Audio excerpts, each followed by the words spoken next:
आइए आज की क्लास में हम लोग जो रिवीजन क्लास में अध्ययन करने वाले हैं वो है वाक्यांश बोधक शब्द। कौन सा है? वाक्यांश बोधक शब्द। आपके पेपर में ये 2 अंक का आता है और इसे आपको जरूर पढ़ना है, वाक्यांश बोधक शब्द।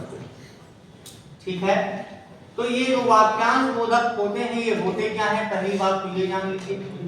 इन्हें हम कई शब्दों के एक शब्द कहते हैं, कई शब्दों के लिए एक शब्द कहते हैं। जैसे मैंने कहा कि अंक में आया हुआ, नोट करके चलेंगे सभी लोग। अंक में आया हुआ,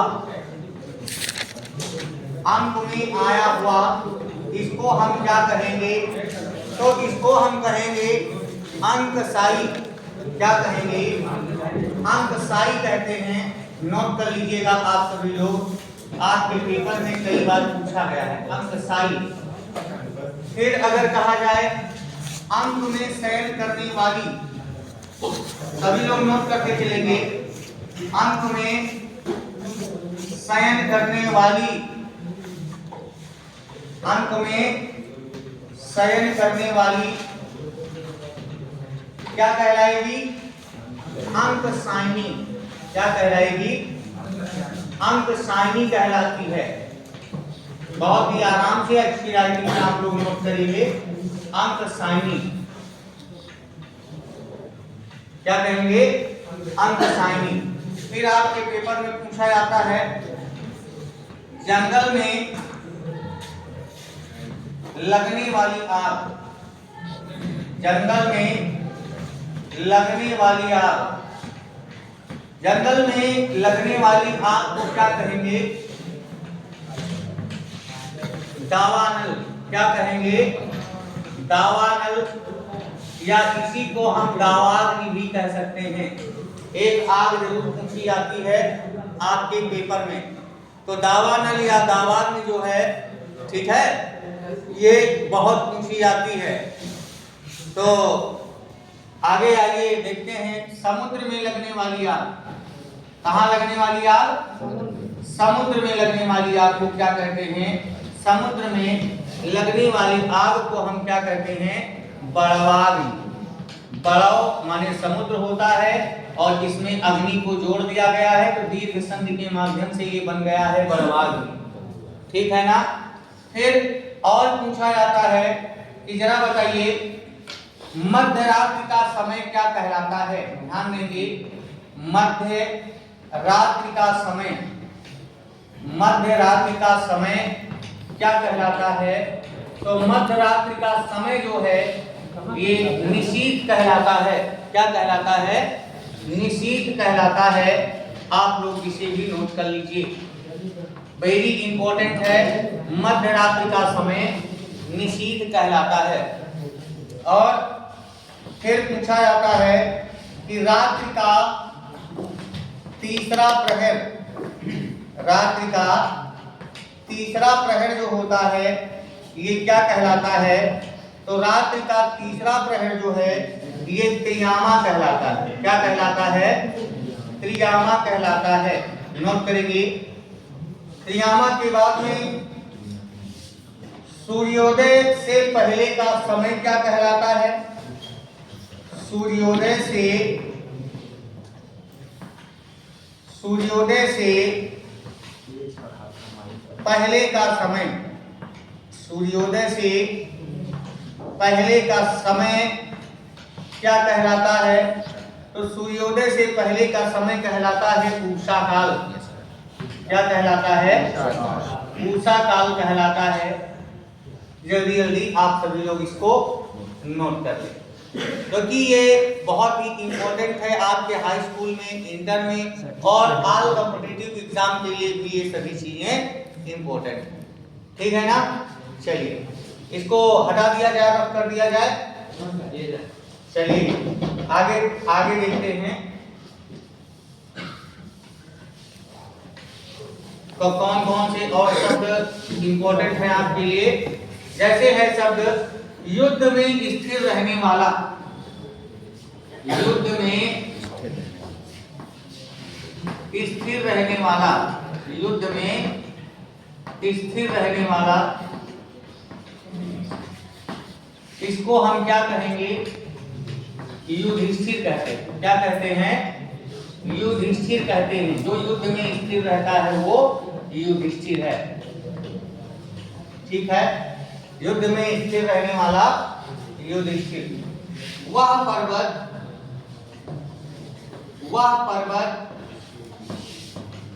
जिसके पीछे सूर्य निकलता है, वह पर्वत जिसके पीछे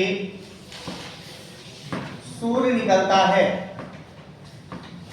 वह पर्वत जिसके पीछे सूर्य निकलता है, उसको क्या कहेंगे? किसी को पता है? नहीं पता है। उसको कहते हैं उदयाचल। क्या कहेंगे? हाँ, वो पर्वत जिसके पीछे सूर्य निकलता है तो उसे हम कहेंगे उदयाचल। क्या कहेंगे? उदयाचल। अगर यही बात कह दिया जाए, वह स्थान जहां सूर्य छिपता है, वह स्थान जहां सूर्य छिपता है, वो स्थान जहां सूर्य छिपता है, तो उसे क्या कहेंगे? उसे हम कहते हैं अस्ताचल। क्या कहेंगे? अस्ताचल कहते हैं। नोट कर लीजिए आप सभी लोग इसको जल्दी से। क्या कहेंगे? अस्ताचल कहते हैं। ठीक है। फिर युद्ध करने की इच्छा, युद्ध करने की इच्छा, युद्ध करने की इच्छा क्या कहलाएगी? युयुत्सा। इंपॉर्टेंट शब्द है, युद्ध करने की इच्छा, युयुत्सा। और एक बात ध्यान रखना, यहाँ इच्छा है तो युयुत्सा आ गया, यहाँ बड़ा की मात्रा है तो यहाँ की बड़ा मात्रा होगी। अगर कह दिया जाए युद्ध करने का इच्छुक, तो ध्यान रखिएगा यहाँ पर चेंज हो जाएगा, ये युयुत्सु बन जाएगा। क्या बन जाएगा? युयुत्सु बन जाता है। बस यही इतना ध्यान रखना है, इच्छा है तो यहाँ पर बड़ा की मात्रा रहेगी और इच्छुक है तो यहाँ पर छोटा की मात्रा हो जाएगी। इसी तरीके से अगर कह दिया जाए तैरने की इच्छा, किसकी इच्छा? तैरने की इच्छा, तो तैरने की इच्छा क्या कहलाएगी? तितीर्षा। क्या कहलाएगी? तितीर्षा। और अगर कह दें तैरने का इच्छुक, तो क्या बन जाएगा? तैरने का इच्छुक, तो क्या बन जाएगा? तितीर्षु। क्या बन जाएगा? तितीर्षु। एक इतना नोट कर लिया होगा। आइए आगे देखते हैं। इनको देखने के बाद में फिर और कौन कौन से शब्द इंपॉर्टेंट। बौद्ध भिक्षुओं के पहनने का कपड़ा क्या कहलाता है? बौद्ध भिक्षुओं के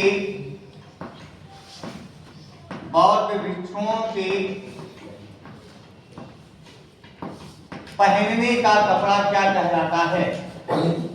बौद्ध भिक्षुओं के पहनने का कपड़ा, इसको क्या कहेंगे? चीवर। बौद्ध भिक्षुओं के पहनने का कपड़ा क्या कहलाता है? चीवर। मछली पकड़ने वाली जाति, मछली पकड़ने वाली जाति, मछली पकड़ने वाली जाति क्या कहलाती है? धीवर। मछली पकड़ने वाली जात क्या कहलाती है?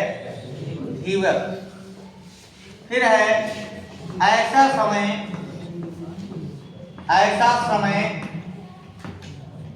जिसमें दान देना, ऐसा समय जिसमें दान देना व लेना, दान देना व लेना कठिन हो, दान देना व लेना दोनों क्या हो, कठिन हो, तो उसे हम दुर्भिक्ष या अकाल कहते हैं। क्या कहते हैं? दुर्भिक्ष या अकाल कहते हैं। क्या कहेंगे? दुर्भिक्ष या अकाल कहेंगे। ठीक है, क्या कहेंगे? दुर्भिक्ष या अकाल कहते हैं। गरीबों को दान देने की व्यवस्था क्या कहलाती है? तो ध्यान देंगे, गरीबों को दान देने की व्यवस्था, गरीबों को दान देने की व्यवस्था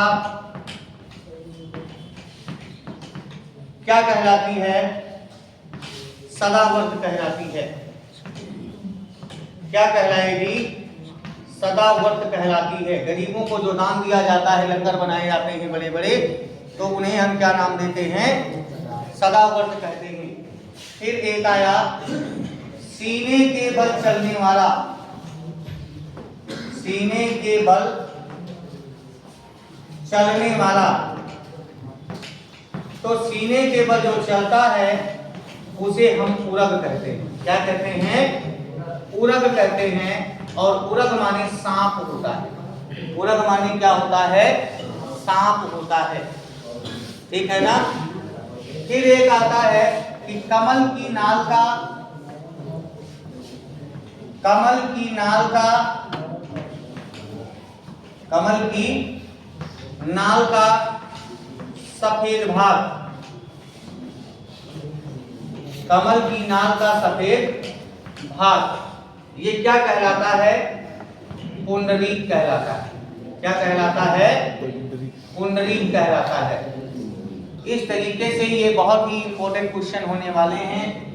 ठीक है, और आप सभी लोग मन लगा करके इसको पढ़ते रहिए। और हमसे जुड़ने के लिए आप इस नंबर पर जुड़ सकते हैं 73 98 20 27 16 पर, जो दिव्य एकेडमी कोचिंग संस्था के नाम से बाराबंकी में चलाई आ रही है। और इसमें एनटीपीसी रेलवे, टीजीटी, पीजीटी और आरओ और आने वाली 9000 वैकेंसी लेखपाल के बैच भी स्टार्ट हो चुके हैं। तो इच्छुक लोग एक बार जरूर संपर्क करें। धन्यवाद।